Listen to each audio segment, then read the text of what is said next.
Bismillahirrahmanirrahim. Assalamualaikum warahmatullahi wabarakatuh. Alhamdulillahi ala ihsani wa syukru lahu ala taufiqihi wa amtinani. Asyhadu an la ilaha illallah wahdahu la syarika lahu ta'ziman li sya'ni. Wa asyhadu anna Muhammadan abduhu wa rasuluhu ila ridwani. Allahumma shalli alaihi wa ala alihi wa ashabihi wa ikhwan. Para pemirsa, hadirin hadirat yang Allah Subhanahu wa taala, pada pertemuan terakhir kita membahas tentang cincin Nabi sallallahu alaihi wasallam, dan sebagai kita bahas bahwasanya Nabi ketika memakai cincin asalnya bukan untuk berhias, tapi Nabi SAW adalah untuk membuat stempel resmi karena orang-orang tidak menerima surat secara kenegaraan kecuali dengan stempel resmi, maka dibuatlah cincin dari perak tertulis Muhammad Rasulullah, sehingga Rasulullah SAW kalau menulis surat dia stempel dengan stempel cincin tersebut yang Rasulullah gunakan di kelingking kanan atau kelingking kiri, dan mata cincinnya di bagian dalam, ya, begini atau begini. Kemudian setelah itu Al-Imam At-Tirmidzi rahimahullah membawakan hadis tentang pedang. Sebagian ulama mencoba mengkaitkan antara cincin dengan pedang, kata mereka karena dakwah Nabi dimulai dengan tulisan, mengirim surat kepada pembesar-pembesar, ya, kepada Heraklius, kepada Kaisar Romawi, kepada Kisra Persia, kepada Al-Muqawqis, kepada Najasyi. Rasulullah kirim surat kepada mereka, mengajak mereka menyuruh kepada Islam. Rasulullah mulai dakwahnya. Jika dakwahnya dihalangi, maka harus dengan pedang, ya, karena dakwah harus tetap berjalan, ya. Oleh karena setelah itu Imam Tirmidzi membawa hadis-hadis tentang pedang. Dan dimulai dengan pedang karena dia adalah alat perang yang, karena kita tahu dakwah dengan tulisan, dakwah juga dengan pedang. Dan asal dakwah adalah dakwah dengan lisan dan tulisan. Ketika dakwah lisan terhalangi, baru kemudian berpindah kepada dakwah dengan bisinan, dengan pedang. Namun asalnya adalah dakwah dengan lisan, dengan surat misalnya yang dilakukan oleh Nabi Shallallahu Alaihi Wasallam. Dan dimulai dengan sifat pedang Nabi karena dia adalah alat yang paling utama dalam peperangan, ya, pedang-pedang Nabi. Dan para ulama menyebutkan bahwasanya pedang Nabi ada 9. Di antaranya adalah disebutkan, dikumpul oleh sebagian ulama, namanya di antaranya adalah Zulfikar, ya, Zulfikar yang Rasulullah dapatkan di perang Badar, ya, disebut dengan Zulfikar. Kemudian Al-Qal'i, kemudian Al-Battar, Al-Hadf, kemudian juga Al-Mikhdam, Al-Qadib, Al-Adbu, Al-Rasub. Ini di antara nama-nama pedang. Dan kita tahu kita boleh memberi nama kepada benda-benda mati, ya, kepada hewan juga Rasulullah. Onta-ontanya juga ada namanya. Ke benda-benda mati juga boleh kita beri namakan untuk membedakan satu dengan yang lainnya. Karena pedang, bilang pedang yang mana? Maka dikasih nama, oh pedang ini, pedang ini. Kalau ada kemaslahatan kita boleh memberi nama bahkan kepada benda-benda mati.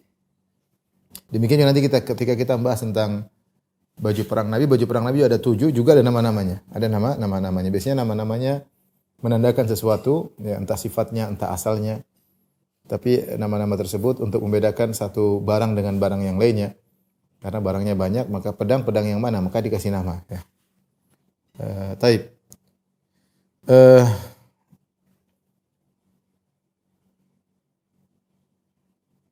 Maka datang dalam hadis yang pertama dibawakan oleh Tirmidzi, an Qatadah an Anasin radhiyallahu anhu qala kanat qabi'atu sayfi Rasulullah sallallahu alaihi wasallam min fiddah. Kata dari Qatadah dari Anas bin Malik, dari riwayatnya dari perawinya Qatadah dari Anas, bahwasanya Rasulullah SAW bersabda, atau Anas berkata radhiyallahu anhu, dan dia adalah pembantu Nabi SAW dan bekerja bersama Nabi 9 atau 10 tahun. Jadi dia mengetahui barang-barang Nabi SAW, maka dia berkata kanat qabi'atu sayfi Rasulullah SAW min fiddah. Qabi'ah, pedang Nabi terbuat dari perak. Qabi'ah itu apa? Qabi'ah maka ada beberapa pendapat di kalangan para ulama dari para pensyarah hadis, apa maksud dengan qabi'ah? Ada yang mengatakan qabi'ah adalah setelah mikbat. Jadi kalau kita gambar pedang, misalnya ini pegangannya, terus ini ada apa namanya? Setelah itu baru kita pedangnya. Misalnya begini. Maka qabi'ah, ada yang mengatakan qabi'ah itu di sini. Ini qabi'ah. dari perak. Sehingga ini mikbat pegangan. Al-mikbat pegangan. Ini pedangnya nanti ada namanya. Al-gim itu sarungnya.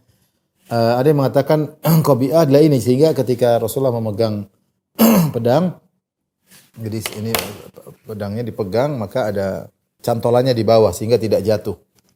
Ya, sehingga tidak jatuh ketika dipegang, ada cantolan di bawah, sehingga yang cantolan di bawah inilah penahan di bawah, namanya qabi'ah, terbuat dari perak supaya ketika pegang kokoh. Ya, karena kalau tidak dikasih ini mungkin kadang-kadang bisa lepas. Wallahu alam. Ada juga mengatakan qabi'ah adalah di tahta syaribai.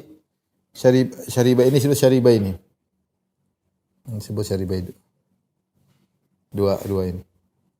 Jadi pedang kanan kirinya itu disebut syaribai. Ada yang mengatakan syaribai saif.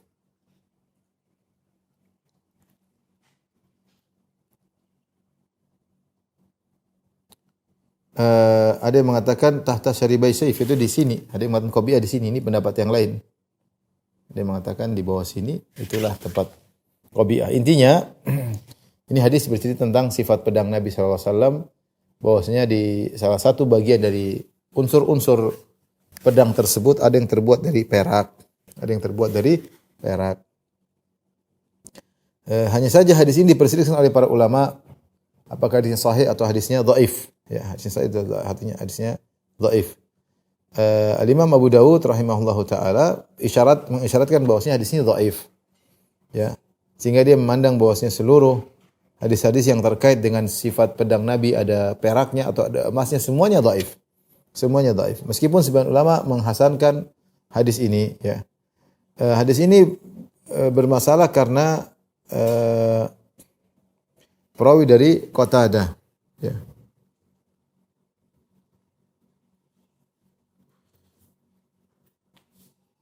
Bahwasanya perawi dari Qatadah, yaitu yang bernama Jarir bin Hazim, ya. Dia sebenarnya thiqah, tetapi kalau dia meriwayatkan dari Qatadah dianggap lemah. Maka dari sini hadis ini sebagian menghasankan, sebagian melemahkan. Seandainya hadis ini sahih, maka ini dalil bahwasanya pedang boleh dihiasi dengan perak. Pedang boleh dihiasi dengan perak. Bahkan sebenarnya mengatakan dengan perak tersebut. Meskipun kita tidak boleh menggunakan peralatan dari perak, tidak boleh piring dari perak. Datang dalam hadis bahwa itu larangan, itu hanya untuk orang kafir. Karena di surga boleh menggunakan peralatan bejana dari emas dan perak, tapi kalau untuk pedang dibolehkan. Bahkan ada yang mengatakan boleh juga dengan emas kalau hiasannya saja, ya. Intinya karena ketika memakai pedang untuk menakut-nakuti musuh, agar musuh takut ketika melihat kemewahan, melihat, namanya pedang dulu adalah alat perang yang paling utama, ya. Ketika dilihat pedangnya mewah, pedangnya keren, ya, mungkin membuat gentar musuh, maka dibolehkan menghiasi pedang dengan perak. Namun hadisnya dhaif sebagaimana kita sampaikan. Dan dikuatkan lemahnya hadis ini, hadis yang diriwayatkan oleh Imam Al-Bukhari mengisyaratkan bahwasanya hadis ini lemah.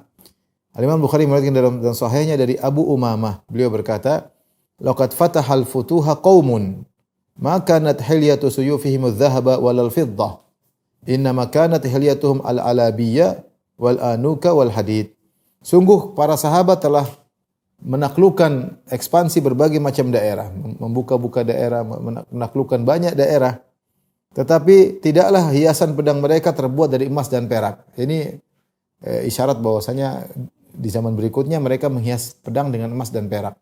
Dan ini di antara hal yang dikecualikan, tentu ada perselisihan, tapi ini di antara yang dikecualikan. Adapun para sahabat dahulu ketika mereka berperang, mereka tidak memiliki pedang yang terhias dengan emas dan perak.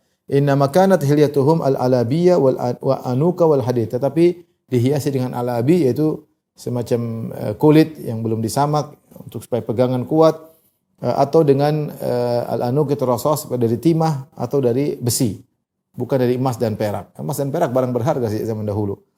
Seakan-akan para sahabat, Abu Umamah Al-Bahili radhiyallahu anhu menceritakan, dahulu mereka tidak ada pusing tentang hiasan pedang. Mereka tidak peduli, yang penting mereka berperang dengan keberanian mereka, dengan tawakal mereka, maka mereka menang. Berbeda dengan orang-orang setelahnya, mereka menghiasi pedang-pedang mereka dengan emas dan perak seperti kita orang-orang belakangan, ya. Dan sebagian ulama membolehkan karena dalam rangka untuk memberi rasa gentar kepada musuh. Intinya para sahabat dahulu mereka tidak sibuk urusan dengan perhiasan pedang. Ya. Mereka secara asalnya memang tidak menjadikan pedang sebagai hiasan. Beda kalau kita sekarang mungkin pedang hiasan ya. Buktinya taruh di dinding meskipun tumpul pedangnya. Untuk hiasan. Ya, demikian juga kadang-kadang buat pakai ketika ada acara-acara walimah sebagian orang Arab pakai pedang. Pedang tersebut hiasan bukan sehingga dihias menarik, indah. Tapi dahulu para sahabat pedangnya bukan untuk hiasan sama sekali, tapi untuk berperang, untuk menyampaikan dakwah ilallah azza wa jalla. Sehingga mereka dengan tidak perlu menghiasi pedang mereka, tapi dengan bermodal tawakal kepada Allah, kemudian keberanian dan nekat maju, maka akhirnya mereka berhasil menaklukkan banyak negeri. Tapi hadis berikutnya, An Sa'id bin Abil Hasan Al-Basri, kanat qabi'atu sayfi Rasulullah sallallahu alaihi wasallam min fiddah. Ini sama dari Sa'id bin Abil Hasan Al-Basri. Ini juga hadis mursal ya. Karena Sa'id bin Abil Hasan Al-Basri bukanlah sahabat ya. Dia adalah seorang dari imam dari kalangan tabi'in dan kita tahu namanya hadis mursal adalah tabi'in meriwayatkan dari Nabi. Itu namanya hadis mursal. Ya. Kalau dari sampai kepada sahabat namanya mauquf, kalau sampai kepada Nabi namanya marfu'. Adapun mursal ya adalah dari tabi'i langsung ke Rasulullah sallallahu alaihi wasallam. Ini tabi'in. Dan kita tahu tabi'in tentu tidak bertemu dengan Nabi. Maka hadisnya mursal. Seakan dia melepaskan, yaitu ada generasi yang di tengah-tengah yang dilewatkan. Sehingga hadis ini jelas dhaif karena sanadnya terputus, ada rawi yang dijatuhkan. Oleh karenanya hadis ini dhaif. Bahwasanya qabi'atu sayfi Rasulillah min fiddah, bahwasanya qabi'ah pedang Nabi terbuat dari perak. Ya, di sini juga lemah.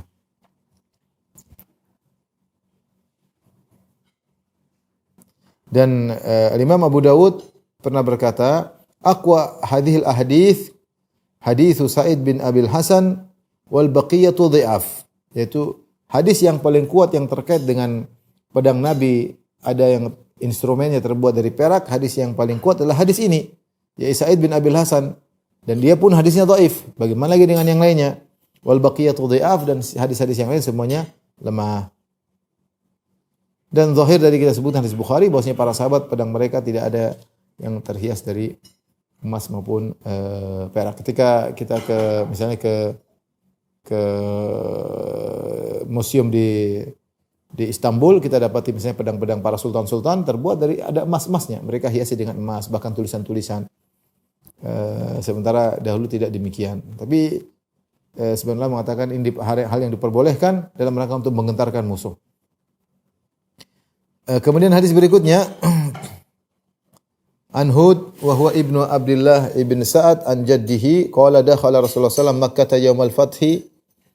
Rasulullah sallallahu masuk di kota Mekah ketika Fatu Makkah, itu pada tahun 8 Hijriah. Wa ala sayfihi dhahabun fiddah, dan pedangnya ada emas dan ada peraknya.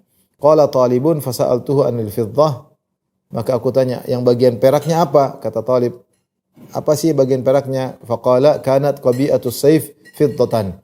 Bosnya qabi'ah yang tadi kita jelaskan yang ada di pedang terbuat dari perak.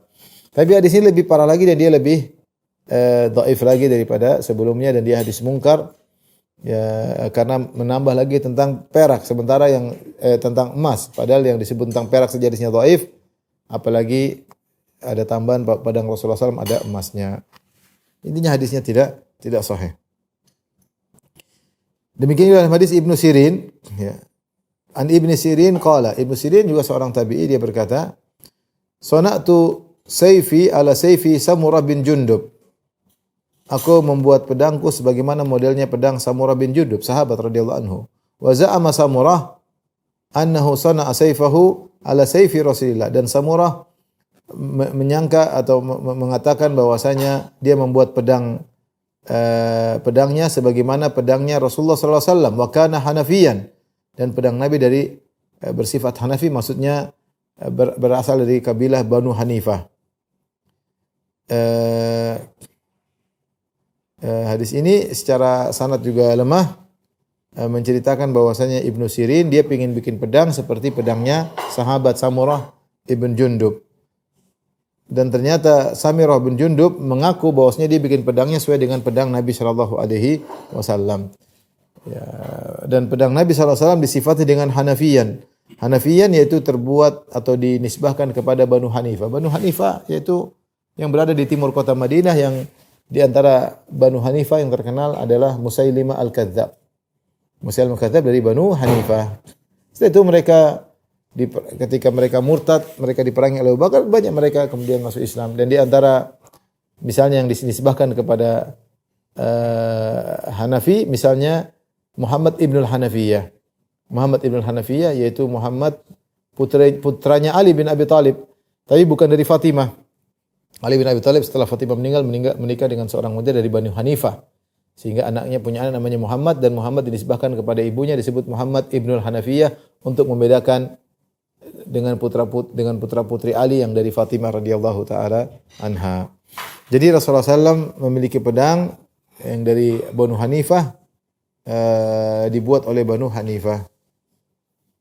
Karena Banu Hanifah terkenal mereka pandai membuat pedang. Tentunya seperti zaman sekarang ada produk buatan sini lebih kuat, produk buatan sana lebih kuat. Dan dahulu pedang dari Banu Hanifah sangat kuat.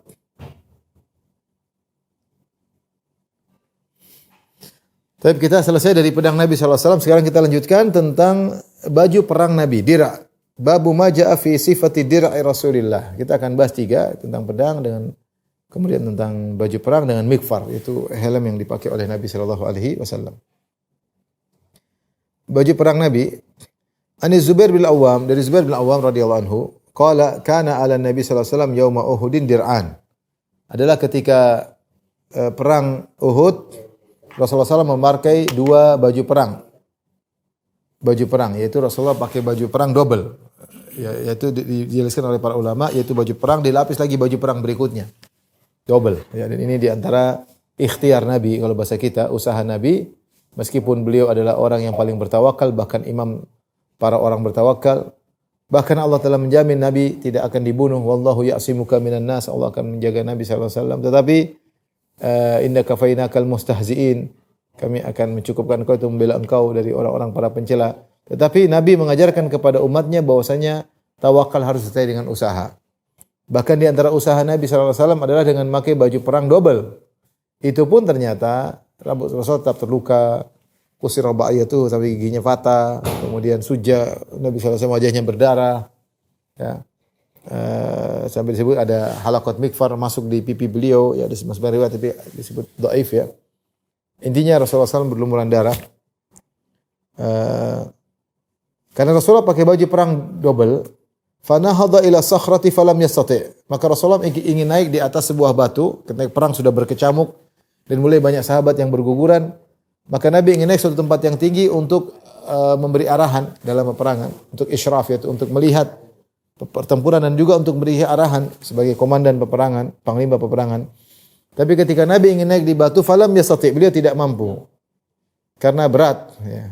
Karena beliau sedang terluka dan baju perang beliau juga berat karena pakai double.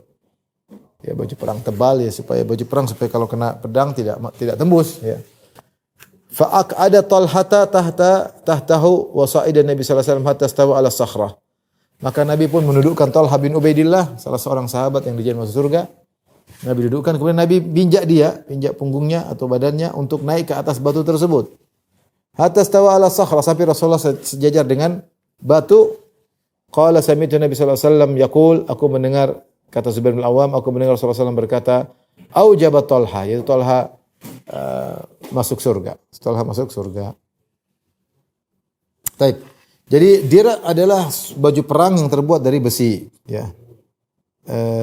Kadang terbuat dari lingkaran-lingkaran, ya, masuk ring-ring, masuk satu dengan yang lainnya. Intinya dia adalah baju yang dipakai, ya. Misalnya orang pakai pakaian perang maka dipakai di tubuh, ya. Dan kalau dira yang lengkap ada bagian ini, bagian dada misalnya. Nanti ada bagian tangan juga, ya. Lengan atas, lengan bawah, ya. Kemudian bagian kaki juga ada bagian lutut, ya. Ini namanya dira yang lengkap. Terbuat dari besi, bahkan di bagian kaki juga ada, sehingga kalau dihantam dengan pedang tidak mengapa karena berlapis besi, ya. Berlapis besi. dan juga untuk bertahan agar tidak bisa ditembus oleh tombak. Maka menjaga dada, menjaga badan, menjaga lengan atas, bahkan menjaga leher, ya. Maka dengan adanya dirak pakaian perang tersebut, maka bisa bertahan. Dan dirak fungsinya menjadikan orang semakin berani karena dia memakai pelindung, ya. Apalagi zaman dulu perang dengan pedang, ya. Dan Rasulullah SAW memiliki 7 baju perang. Ya, dan sama seperti tadi pedang, baju perang Nabi juga ada nama-namanya. Saya bacakan. Di antara nama-nama baju perang Nabi, Zatul Fudul. Zatul Fudul ada ini yang spesial, dan disebut Fudul, ada yang mengatakan karena dia panjang. Dia lebih luas. Dan inilah baju perang Nabi yang Nabi gadaikan kepada seorang Yahudi bernama Abu Syaham untuk berutang gandum sebanyak 30 sa'. Satu sa' kurang lebih 2,5 kilo kali 30 bisa sekitar 75 kilo, ya. Sekitar 60, ya, sekitar segitu, ya. Taib sekitar 75 kilo Rasulullah menggadaikan baju perangnya. Baju perang itu disebut Zatul Fudul. Dengan bahwasanya Nabi akan melunasi hutangnya selama setahun, jatuh temponya setahun. Artinya kalau Nabi tidak bisa lunasi, maka baju perangnya dijual, ya. Dan ini menunjukkan tawadhu'nya Nabi SAW. Itu Nabi hidup susah sehingga tidak punya apa-apa untuk beli gandum. Saking tidak punya apa-apa, maka dia akhirnya menggadaikan baju perangnya. Bukannya Nabi tidak mampu, Nabi memang suka bersedekah. Selama dia masih ada, dia masih sedekah. Maka Rasulullah mengatakan, seandainya saya punya emas sebesar gunung Uhud, tidak sampai 3 hari kecuali saya sudah sedekahkan di depan, ke kanan, ke kiri, ke belakang. Illa syai'an arsuduhu liddain, kecuali saya sisakan sesuatu untuk bayar hutang. Jadi Rasulullah datang harta banyak. Kita tahu Rasulullah kalau menang ghanimah dia punya dapat jatah dari ghanimah tersebut. Dan Rasulullah bagi seluruhnya. Rasulullah SAW hidupnya zuhud. Sampai putrinya Fatimah minta pembantu dari budak, Rasulullah tidak mau. Rasulullah budaknya dijual, dikasih untuk membantu para orang-orang yang tinggal di Sufah. Dan kenapa Nabi utang ke Yahudi? Kata sebagian ulama, karena Rasulullah SAW enggak enak sama para sahabat. Karena Rasulullah SAW utang sama sahabat, mungkin sahabat ngasih, sehingga ya Rasulullah enggak usah pakai gade-gadean, udah ambil aja. Rasulullah tidak enak sama sahabat. Rasulullah meminjam gandum kepada Yahudi, tapi dengan mulia karena ada gadainya. Gadainya berupa baju perang tadi, disebut Zatul Fudul. Di antara nama baju perang Nabi juga Zatul Wishah. Di antara juga yang ketiga Zatul Hawashi. Yang keempat namanya Sa'diyah. Yang kelima namanya Fiddah. Yang keenam namanya Al-Batra. Yang ketujuh namanya Khirnik. 7 baju perang Nabi sallallahu alaihi wasallam. Kita enggak punya baju perang, ya. Kita baju tidur, baju gaya. Dan Zatul Fudul, ya, dialah baju perang yang terbaik, ya. Ya, Rasulullah paling perhatian sama baju perang tersebut. Ya, dan inilah baju perang yang ketika Rasulullah SAW meninggal dunia masih tergadaikan di orang Yahudi. Karena Rasulullah pinjam gandum sebanyak 30 sa'.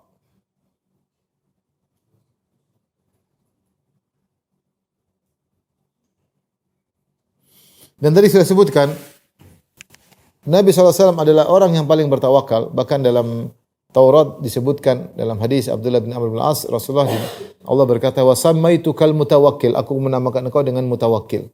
Orang yang selalu bertawakal.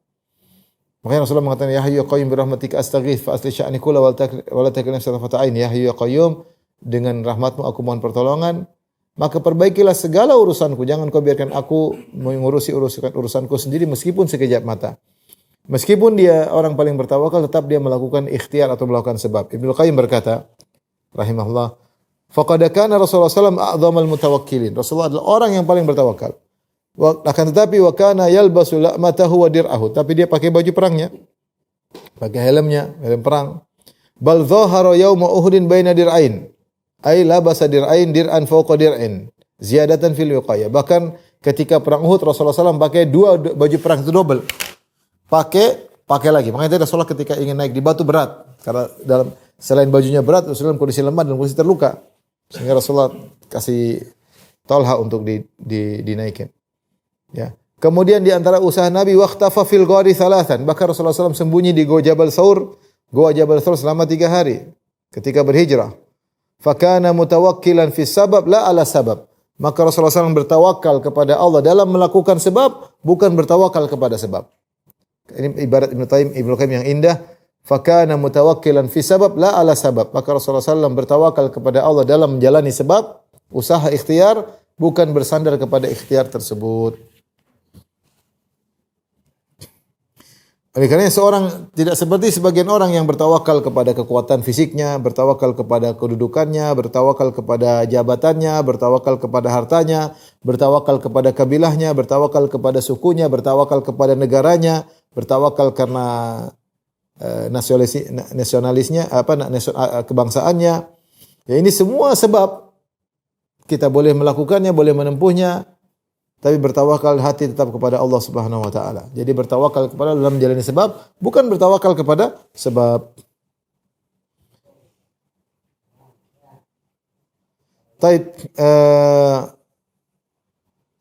Rasulullah ketika itu ingin naik di atas batu karena waktu itu setelah pasukan pemanah di perang Uhud turun, tinggal 10 orang langsung semuanya dibunuh.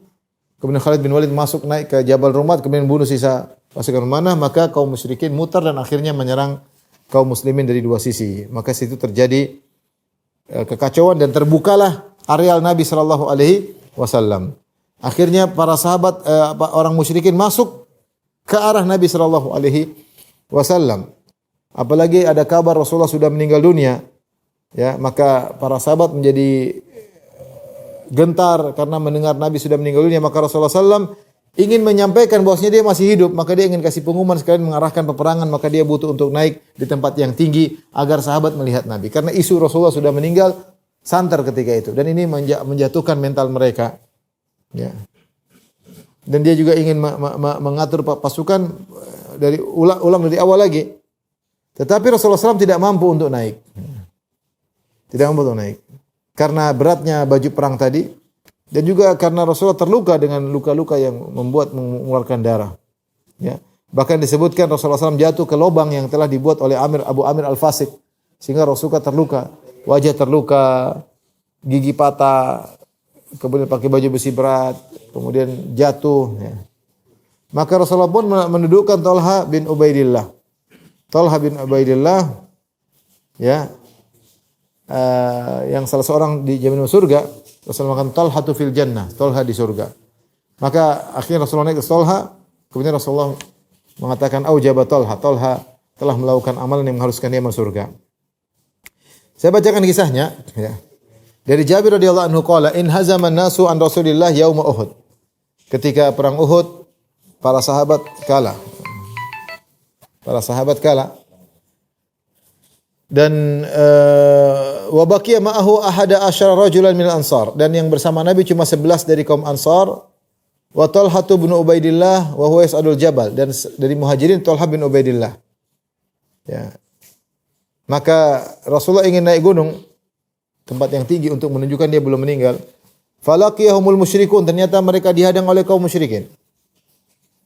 Rasulullah cuma 11 orang sama dari Ansar dan 2 orang dari Muhajirin kalau tidak salah. Maka Rasulullah berkata, "Ala ahadun lihaula, adakah salah seorang dari kalian untuk menghadang kaum musyrikin?" Faqala Talha langsung berkata, "Ana Rasulullah, saya akan hadang. Anda jalan terus, saya akan hadang." Faqatala anhu. Ya, faqala, "Kama anta ya Talha." Rasulullah, "Enggak, kau tetap aja di sini, jangan pergi." Faqala rajul minal ansar, maka seorang dari Ansari mengatakan, "Ana ya Rasulullah, saya yang menghadang." Maka orang itu pun berhadang sampai akhirnya meninggal dunia. Ya. Kemudian Rasulullah SAW naik. Kemudian datang lagi musyrikin menuju Nabi. Maka Nabi berkata lagi, "Ala rajulun lihaula, adakah yang menghadang mereka?" Talha berkata lagi, "Ya Rasulullah, biar saya menghadang." Kata Rasulullah, "Maka anak, jangan kau pergi mana, sini aja Talha." Talha maju, Rasulullah larang. Sampai berulang-ulang Talha ingin maju, Rasulullah larang. Akhirnya seorang Ansar berkata, "Ya Rasulullah, saya akan lawan." Maka orang Ansar tadi maju menghadang, akhirnya meninggal juga. Ya. Kemudian mereka berusaha lagi menuju Nabi karena tadi sudah meninggal. Rasul bilang, siapa yang menghadang? Terus. Tohlah bilang, saya Rasulullah. Kata Rasulullah, enggak usah. Sampai akhirnya meninggal lagi, Ansari maju lagi, meninggal lagi. Ya.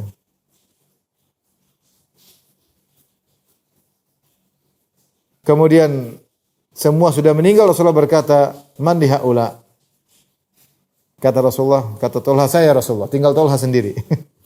Maka Tolha pun maju dan dia melawan, berperang sebagaimana hebatnya, dan jari-jarinya terkena luka atau terkena senjata musuh.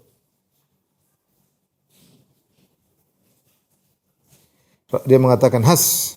Faqala Rasulullah SAW, "Lau qulta bismillah, seandainya kau berkata bismillah wa dzakarta smallah, la rafa'atkal malaikatu wan nasu yanzuruna ilaik." Maka malaikat akan angkat engkau dan orang-orang akan melihatmu. Ya. Hatta talija bika fi jawi sama, sampai kau naik di atas langit, ya. Kemudian Rasulullah SAW pun naik di atas tempat yang tinggi tadi, dan para sahabat akhirnya berkumpul bersama Nabi, ya. Qais bin Abi Hazim berkata, "Ra'aitu yada Talha shalla wa qabiha Nabi sallallahu alaihi wasallam." Aku melihat tangan Talha seperti sudah lumpuh, ya, karena dia membela Nabi dengan tangannya tersebut pada perang Uhud. Abu Utsman An-Nahdi berkata, "Lam yabqa ma Rasulullah sallallahu alaihi wasallam fi ba'd tilkal ayyam allati qatala fihinna Rasulullah sallallahu alaihi wasallam ghairu Talha bin Ubaidillah wa Sa'ad." Ya, tidak ada yang bersama Nabi ketika perang Uhud kecuali dua orang, Talha bin Ubaidillah dan Sa'ad. Ya. Kemudian dalam riwayat yang lain Anas bin Malik, Rasulullah SAW ketika perang Uhud dia tersendirikan dengan 7 kaum Ansar dan 2 orang dari Quraisy. Mungkin Quraisy tadi saya bilang Talha dan Sa'ad. Falamma rahikuhu, tatkala mereka menyerang menuju Nabi, mereka ingin membunuh Nabi karena ketahuan posisi Nabi, sementara Nabi ingin naik ke atas untuk menunjukkan dia belum meninggal. Maka Rasulullah berkata, "Man yarudduhum anna walahul jannah." Siapa yang menghadang mereka, maka dia masuk surga. Au huwa rafiqi fil jannah. Siapa yang menghadang mereka, dia menjadi temanku di surga. Maka maju seorang Ansar, kemudian meninggal. Yang penting Rasulullah bisa naik. Maju orang kedua, orang ketiga, sampai 7 meninggal semua. Sampai meninggal semuanya.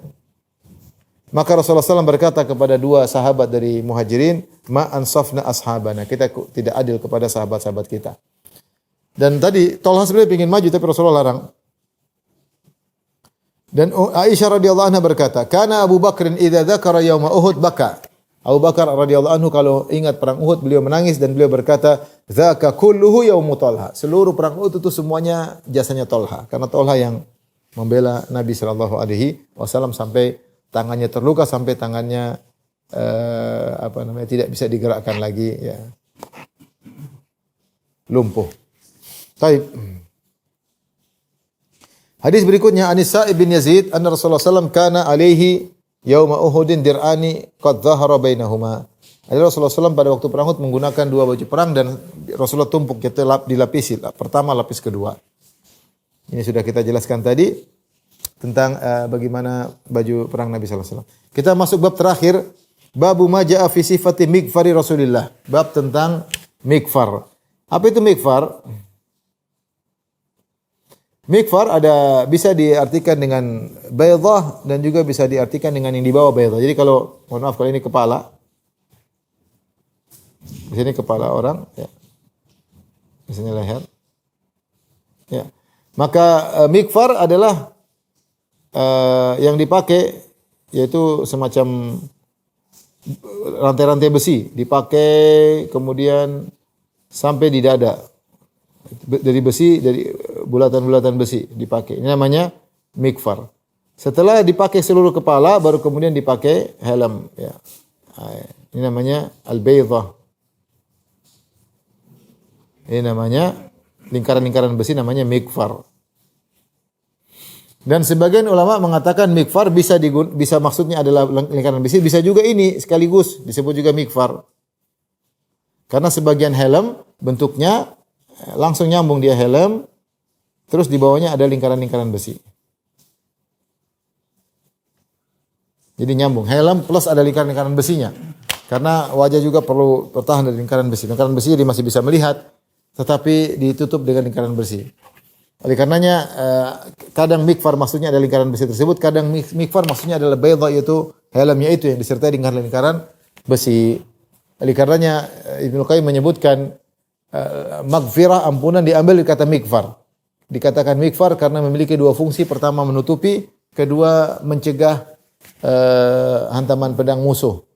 Maka tidak semua penutup kepala disebut mikfar, seperti songkok, sorban tidak semua. Karena songkok dan sorban tidak melindungi, dia hanya menutupi, tapi kalau kena hantaman dia tidak melindungi. Adapun mikfar dia memiliki dua fungsi, menutupi dan melindungi. Maka ketika seorang mengatakan Allah maghfirli, ya Allah aku mohon maghfirah, maksudnya Allah tutupilah dosa-dosaku, aib-aibku, dan lindungilah aku dari dampak maksiat tersebut. Taib, mikfar Nabi SAW salah satu bagian utama dalam peperangan, ya.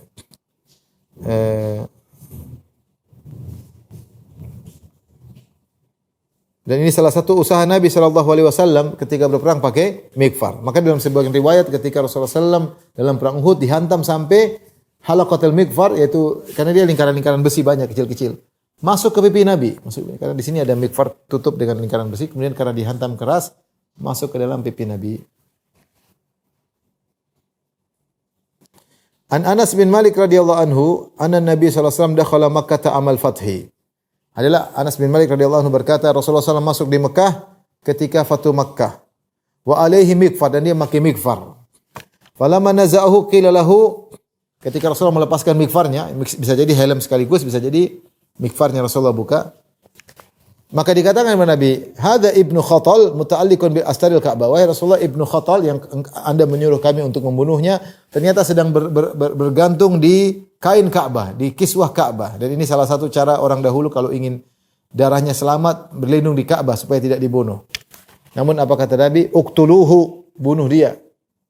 Qala Ibnu Syihab, "Wa balaghani anna Rasulullah sallallahu alaihi wasallam lam yakun yawma idzin muhriman." Kata Az-Zuhri, sampai kabar kepadaku Rasulullah tidak sedang ihram ketika itu. Jadi Rasulullah masuk Mekah dalam kondisi tidak ihram. Tapi Rasulullah nanti akhirnya ketika dari Mekah, kemudian Rasulullah SAW perang. Setelah itu Rasulullah lanjutkan dengan perang Hunain. Setelah itu Rasulullah lanjutkan dengan perang Taif. Setelah itu Rasulullah balik ke Ju'ranah. Rasulullah umrah dari Ju'ranah. Tapi ketika masuk Mekah Rasulullah tidak ihram. Tapi Rasulullah ihram belakangan. Ya, setelah perang semua selesai, setelah pembagian ghanimah selesai, Rasulullah masuk ke Mekah lagi untuk umrah dari lokasi namanya Ju'ranah. Maka sampai sekarang Ju'ranah dijadikan mikot bagi penduduk Mekah ingin umrah, maka dari mikot. Jadi mikot Ju'ranah. Baik. Ketika Rasulullah SAW masuk ke Mekah, maka Rasulullah SAW, ya, sebagian orang mengatakan hadza yaumul malhamah, ini adalah hari peperangan. Rasulullah larang, ya. Rasulullah tidak sedang ingin menghabisi kaum Quraisy. Bagaimana mereka suku Nabi sallallahu alaihi wasallam. Maka Rasulullah mengatakan, "Man dakhala dara Abi Sufyan fa huwa amin." Dikatakan, "Ya Rasulullah, Abu Sufyan rajulun ya Rasulullah, Abu Sufyan adalah seorang yang terpandang dan dia pengin pengin penghormatan." Maka Rasulullah mengatakan, ini mertua Nabi, Abu Sufyan mertua Nabi, karena Rasulullah SAW istrinya namanya Ramlah Ummu Habibah binti Abu Sufyan. Maka Rasulullah ingin memuliakan Abu Sufyan. Rasulullah berkata, "Man dakhala dar Abi Sufyan fa huwa amin." Siapa yang masuk rumah Abu Sufyan aman. Rumah Abu Sufyan kecil, tapi ingin dia muliakan. Ya. Kemudian Rasulullah mengatakan, "Man alqasila fa huwa amin." Siapa yang buang pedangnya maka aman, tidak akan kami perangi. "Wa man aghlaqa babahu fa huwa amin." Siapa yang masuk rumahnya bukan rumah Abu Sufyan, rumah sendiri dikunci, maka dia tidak akan diperangi. Ya, ingin perang malah silakan datang. Ya, akhirnya tidak seorang pun kecuali menghindar. Kemudian ketika mereka pada sembunyi, ya. Setelah itu Rasulullah SAW kumpulkan kaum Quraisy, kemudian Rasulullah SAW maafkan mereka. Sebagian dalam riwayat kata Rasulullah, "Ma tadhunnun anni fa'ilun bikum?" Menurut kalian apa yang akan aku lakukan kepada kalian? Mereka mengatakan akhun karim, ibnu akhin karim, kalau orang baik, bapakmu juga baik. Maka Rasulullah mengatakan, "Idhabu fa antum mutallaq." Pergilah kalian bebas. Jadi mereka bebas dalam kondisi musyrik. Namun karena Rasulullah baik kepada mereka, akhirnya mereka banyak masuk Islam. Disebut muslimatul fathi, yaitu baru masuk Islam ketika itu. Mereka banyak masuk Islam. Dan ini dalil bahwasanya Rasulullah SAW, kita boleh masuk di Mekah dalam kondisi tidak berihram. Misalnya saya supir ke Mekah, ngantar jamaah. Dia tidak ingin umrah, dia ngantar jamaah doang, dia pulang lagi. Kapan dia ingin umrah, kapan ingin haji, maka dia harus berihram. Jadi kita harus memakai kain ihram ketika kita masuk tanah haram dengan niat untuk melakukan ihram secara langsung. Misalnya seorang dari Indonesia turun ke Jeddah. Dia kan melewati Mikot, tapi dia belum ingin umrah, dia masih ingin ke Madinah. Maka apa harus dia berihram? Jawabannya tidak, karena dia mau ke Madinah. Ya, mau ke Madinah. Dan para fuqaha menyebutkan orang yang masuk kemudian kalau dia ingin umrah dia keluar lagi, masuk lagi. Ya. Kalau dia lanjutkan maka dia harus bayar dam, tapi kalau dia tidak lanjutkan dia sudah masuk tanah haram dan dia ingin umrah. Bahkan jangankan belum niat umrah, dia sudah niat umrah. Dia masuk. Maka supaya dia tidak bayar dam dia keluar lagi. Keluar lagi baru masuk. Adapun orang yang tidak ingin niat umrah, maka tidak mengapa, ya meskipun seperti Nabi masuk, Nabi belum niat umrah. Nabi masuk tanah haram, Nabi belum niat umrah, kemudian Nabi perang Fatu Makkah, kemudian Nabi perang Hunain, kemudian Nabi perang Ghazwat Taif. Setelah perang Taif Rasulullah kumpulkan ghanimah di Ju'rana, Rasulullah ke Ju'rana, Rasulullah dan itu tanah halal, Rasulullah umrah dari situ. Ya, padahal Rasulullah tadi sudah masuk tanah haram, tapi memang belum niat untuk umrah. Nah sama dengan kita, misalnya kita turun di Jeddah sudah lewat Yalamlam, tapi kita langsung ke Madinah, maka tidak mengapa. Seperti orang masuk Jeddah terus ke Madinah. Atau seorang ingin ke Turki, dia mampir ke Jeddah, transit, terus pas itu ke Turki. Ya kita jangan bilang kau harus berihram, ke Turki pakai ihram ngapain? Dia ke Jeddah, kemudian ke Turki. Ketika balik dari Turki, pingin masuk tanah haram kedua kali dalam rangka langsung umrah. Nah di situ saat itu dia baru harus berihram. Adapun kalau dia masuk tanah haram tidak dalam rangka untuk berihram, maka tidak harus berihram. Tidak dalam masuk tanah haram tidak niat untuk berumrah, maka tidak harus berihram. Sebagaimana Nabi SAW masuk di Mekah dalam rangka berperang waktu itu, maka dia tidak berihram meskipun dia ihram belakangan. Ketika Rasulullah SAW melepaskan kain ihram mikfarnya, maka ada yang berkata, "Ya Rasulullah, hadza ibnu Khatal muta'alliqun bisal Ka'bah." Ada Ibnu Khatal. Ibnu Khatal ini melakukan kejahatan yang besar. Dia masuk Islam, kemudian dia murtad, dan kita orang murtad hukumnya dibunuh. Dan dia membunuh pembantunya Muslim. Dia bunuh. Setelah itu dia sewa 2 budak wanita bernyanyi-nyanyi, kemudian bikin syair-syair mencaci maki Nabi. Jadi kesalahan dia murtad. Kemudian dia membuat, dan kita tahu dahulu bahwasanya di antara alat medsos yang paling kuat di zaman itu adalah syair. Maka dia sewa 2 wanita budak untuk menghina-hina Rasulullah. Maka ketika Rasulullah dikatakan bahwasanya dia sudah berlindung di Astarul Ka'bah, pingin selamat, kata Rasulullah tetap bunuh karena dia melakukan kesalahan yang berat. Di antaranya dia telah murtad. Baik, sampai situ saja. Insyaallah kita bertemu di kesempatan yang lain. Bismillahirrahmanirrahim. Wabillahi taufiq. Assalamualaikum warahmatullahi wabarakatuh.